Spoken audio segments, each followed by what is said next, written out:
Megan Huntsman was not the type of woman anyone expected to see in headlines for one of the most horrifying crimes in Utah's history.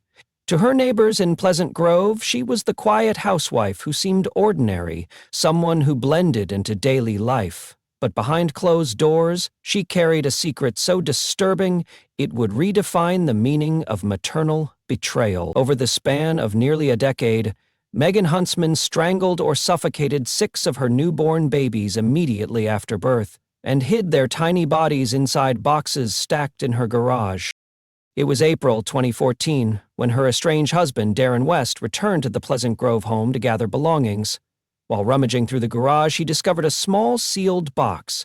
When he opened it, he found the remains of an infant wrapped in cloth. Horrified, he contacted police.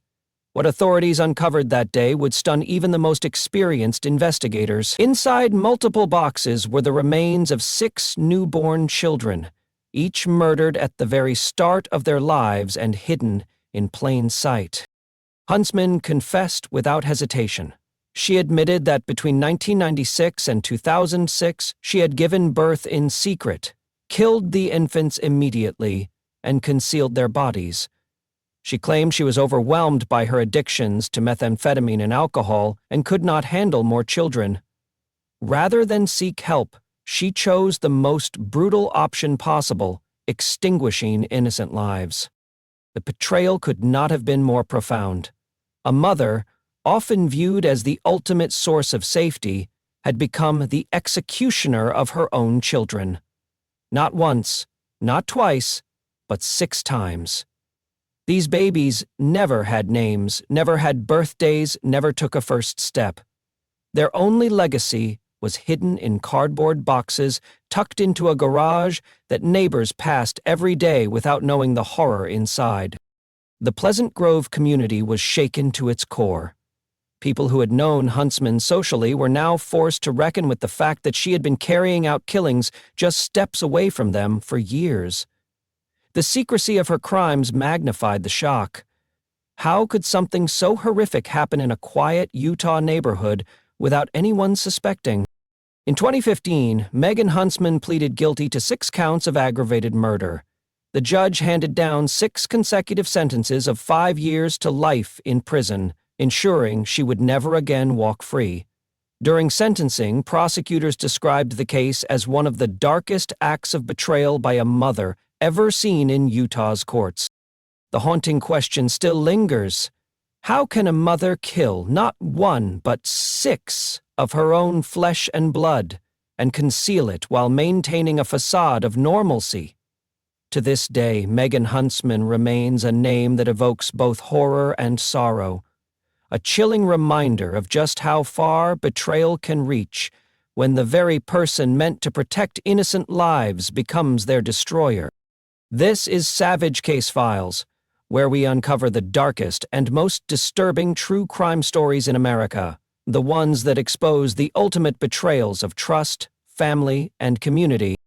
You just heard the case of Megan Huntsman, the Utah mother who murdered 6 of her own newborns and stored their bodies in boxes in her garage. Crimes like hers are so unimaginable that they force us to question how evil can exist behind the walls of ordinary homes. But Megan Huntsman is only the beginning of this journey. In this documentary, we're examining the cases of Utah's most infamous women convicted of heinous crimes. These are mothers who killed their children, wives who murdered their husbands, daughters who poisoned their mothers, and accomplices who helped kidnap a teenager in one of the nation's most high-profile abduction cases. Each story is a chilling reminder that betrayal hits hardest when it comes from those we trust most, inside the family, inside the home. If you're passionate about true crime documentaries that expose shocking betrayals like these, make sure you subscribe to Savage Case Files. By subscribing, you'll get more gripping, in-depth storytelling once published. From the headline-making cases that shook America to the hidden stories of crimes that shattered communities but were almost forgotten. Now let's continue with the next case. A Utah schoolteacher whose seemingly controlled life exploded into violence when she executed her ex-husband in front of their children. Case 2. Chelsea Watrous Cook. Chelsea Watrous Cook was a Utah high school health teacher, a mother, and in the eyes of many who worked alongside her, a professional who had her life together. But behind closed doors, Cook's marriage had fallen apart, and the separation left a trail of bitterness and anger. What unfolded on December 2, 2018, turned that bitterness into a crime so cruel that even hardened prosecutors described it as one of the most haunting family homicides they had ever dealt with.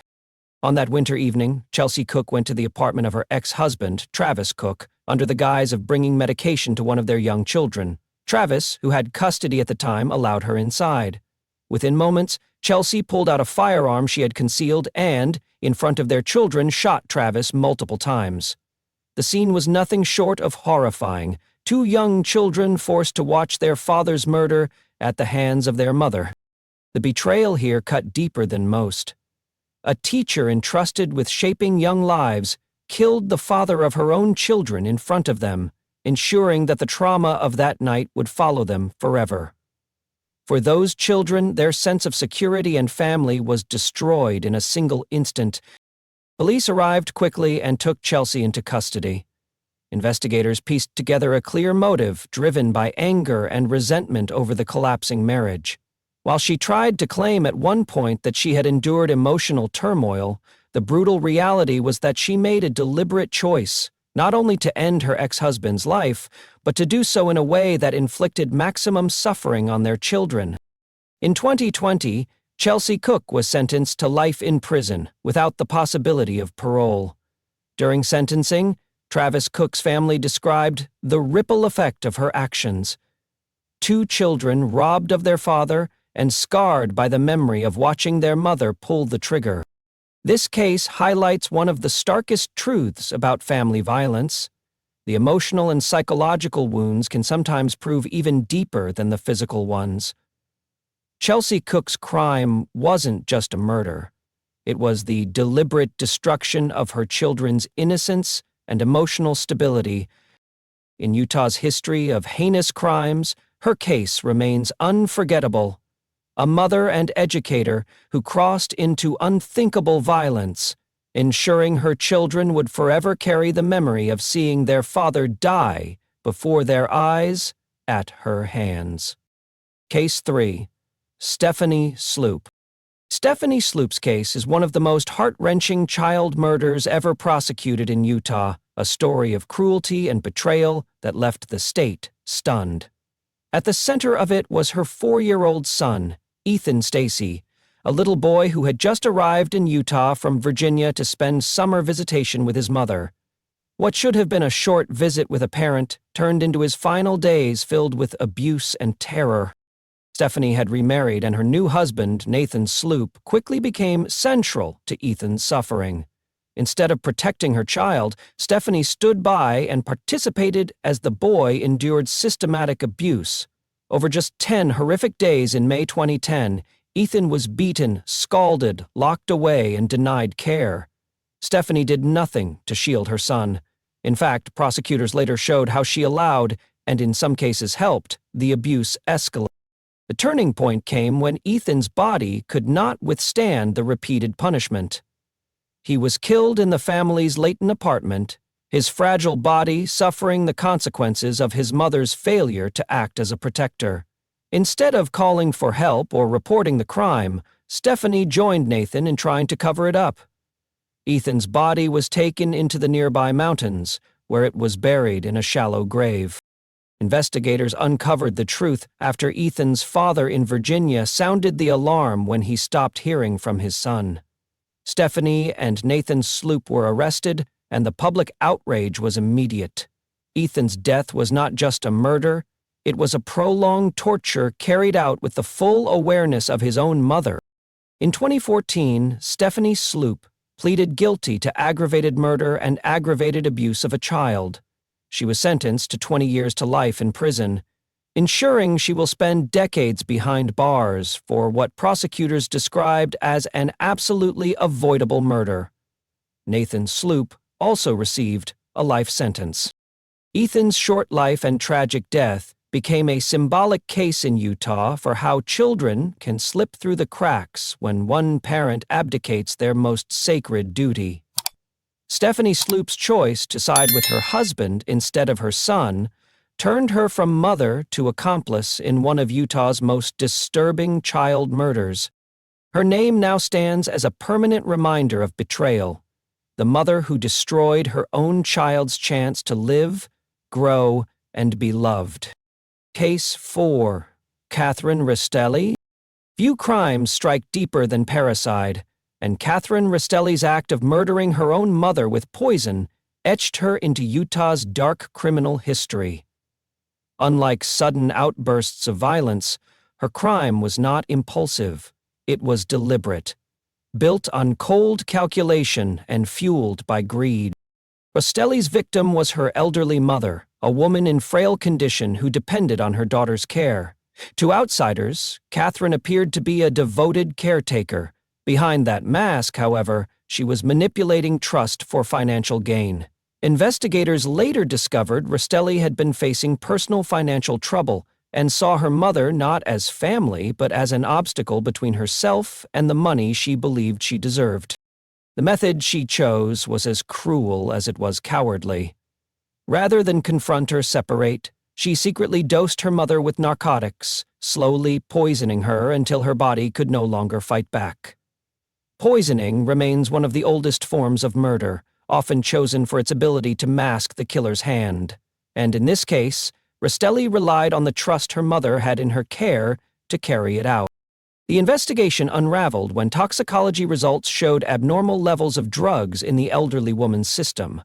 What might have looked like a natural death of a frail mother was exposed as deliberate homicide. Detectives confronted Restelli, and what emerged was a pattern of financial manipulation and premeditation. In court, the betrayal could not have been clearer. A daughter robbing her own mother not just of money, but of life itself. Prosecutors emphasized that her actions weren't dictated by necessity or desperation.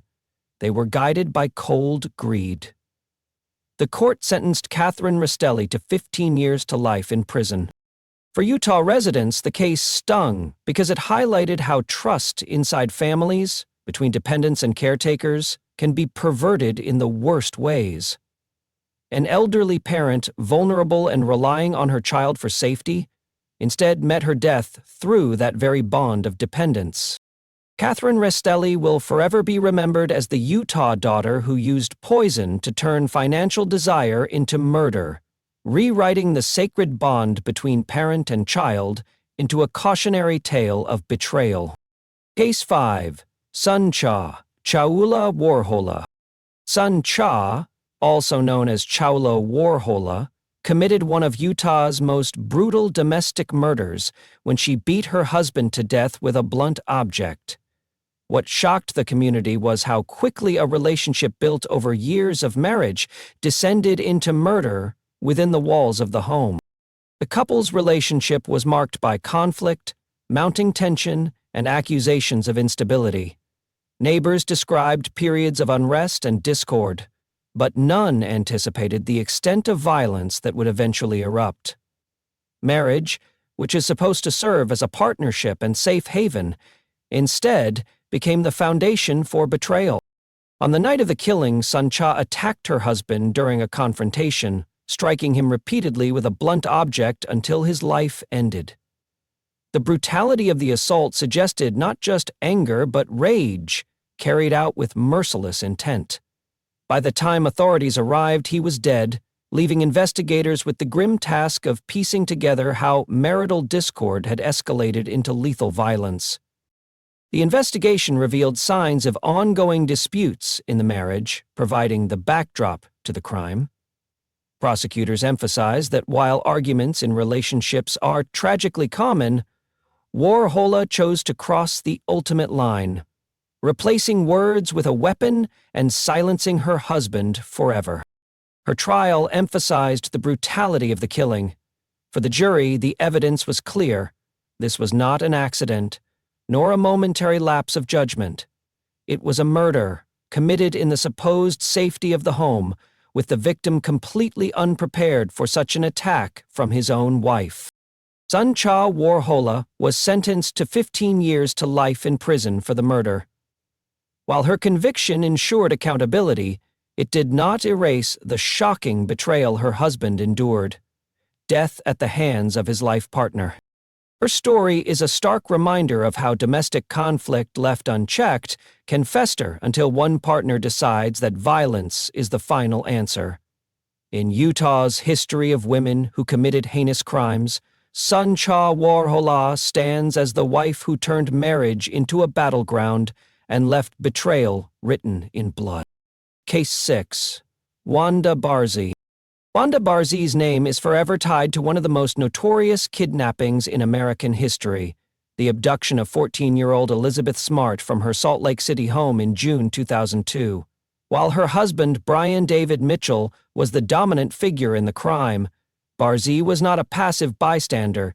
She was an active participant, an accomplice who enabled and enforced the captivity and abuse of a teenage girl whose face would soon appear on every national news broadcast.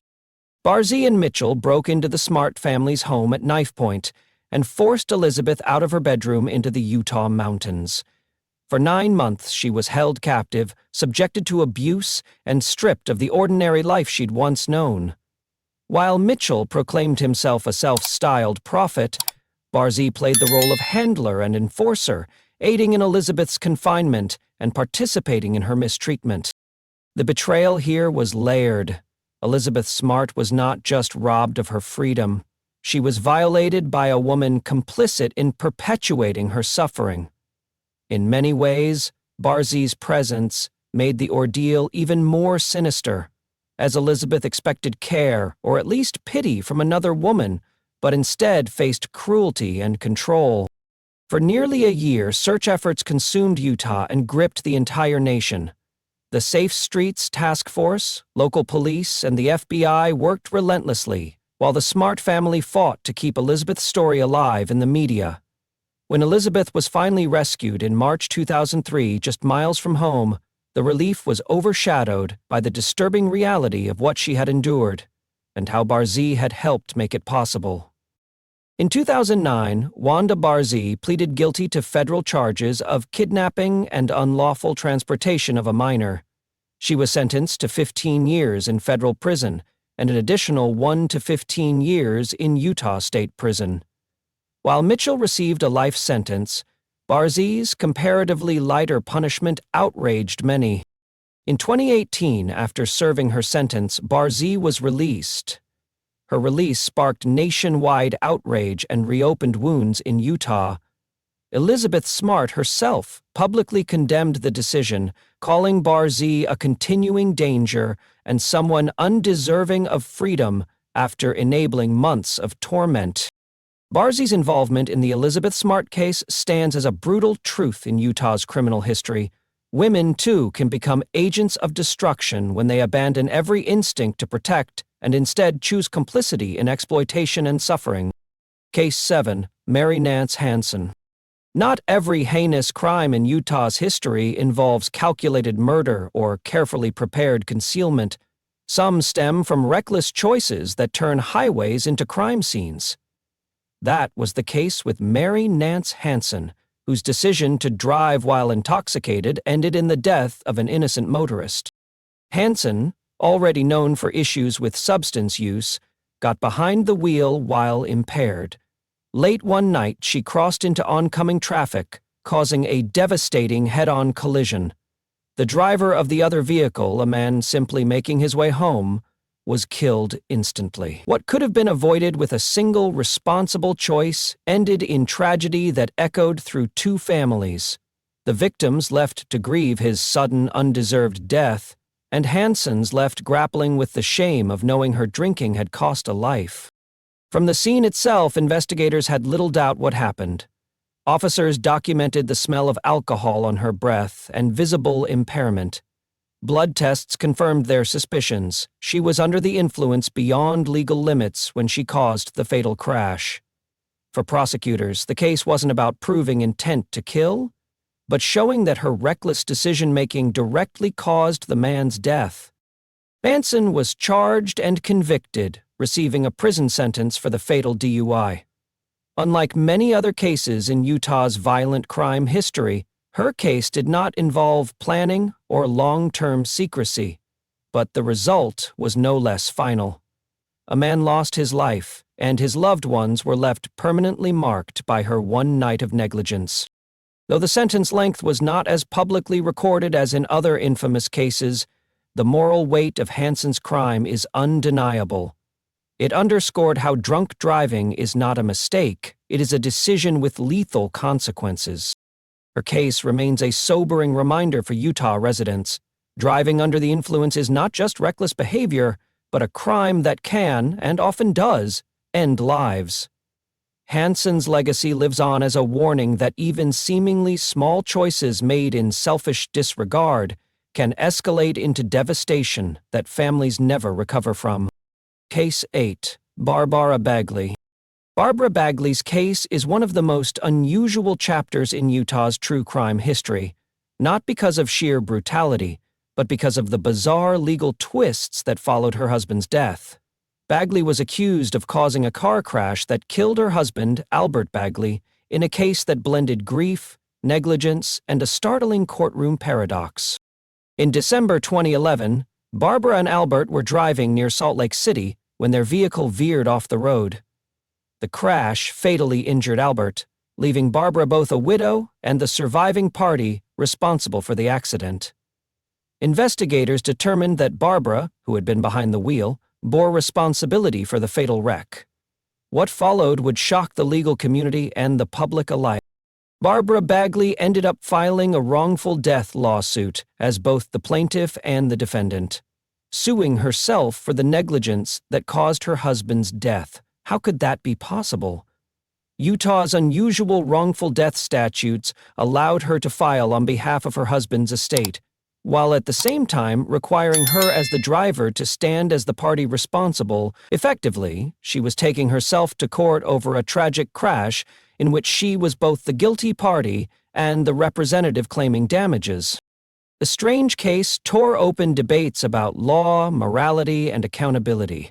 Critics argued it trivialized wrongful death claims, while others pointed out it exposed holes in the way civil law interacts with insurance payouts and claims for compensation.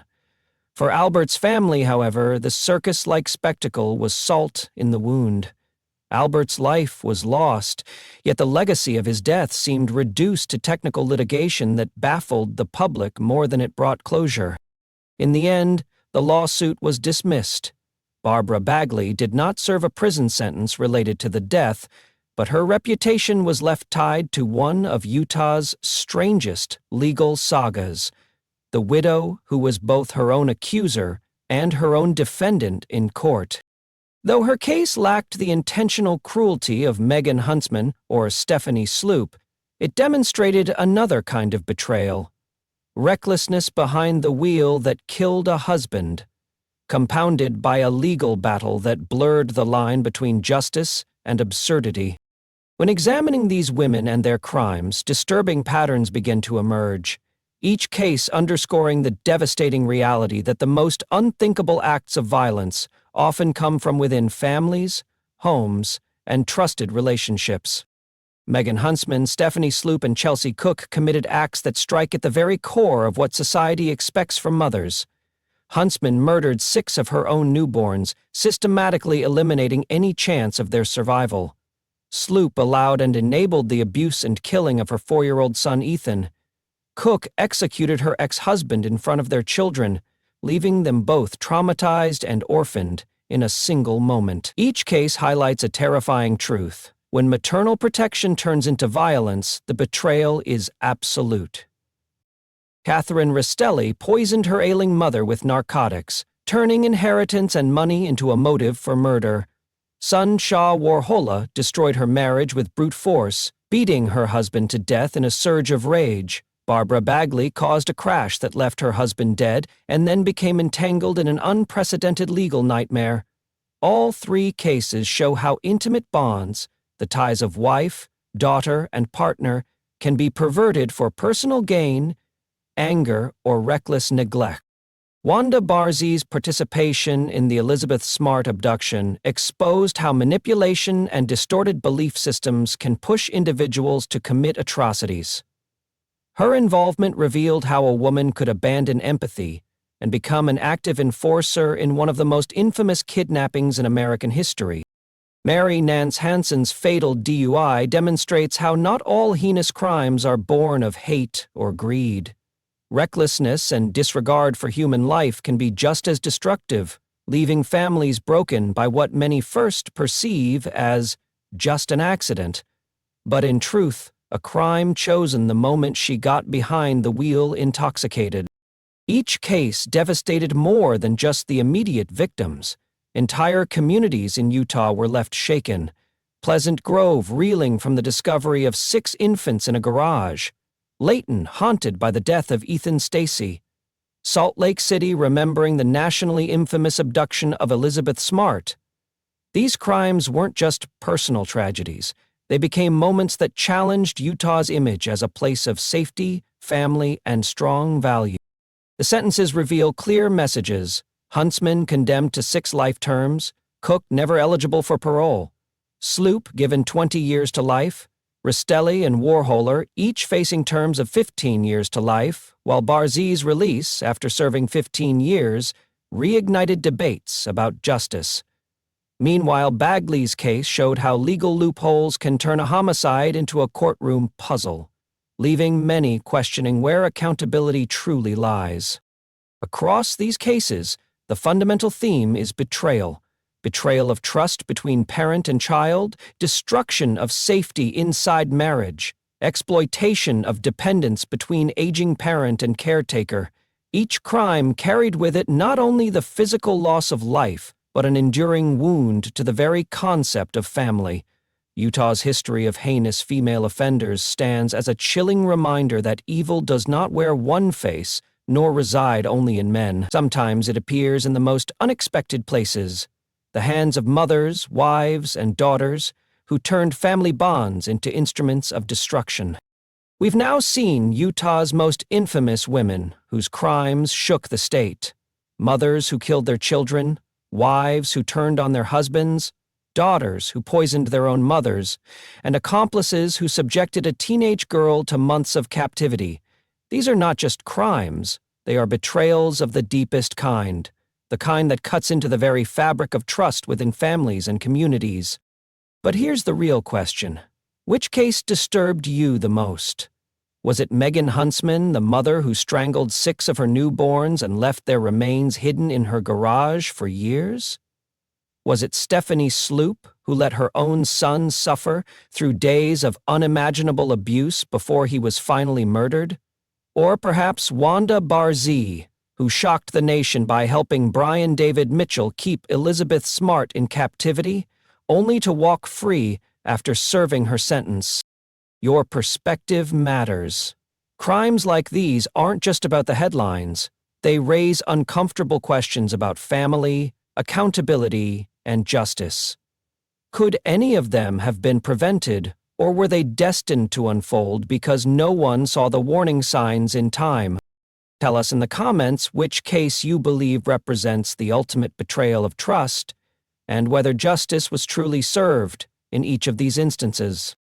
And if you want to continue following the most gripping true crime documentaries, stories that dissect both the horror and the human side of crimes that break communities, make sure you click subscribe. By subscribing, you'll never miss the next Savage Case Files episode, where we expose crimes that reveal just how far some will go to betray the people closest to them.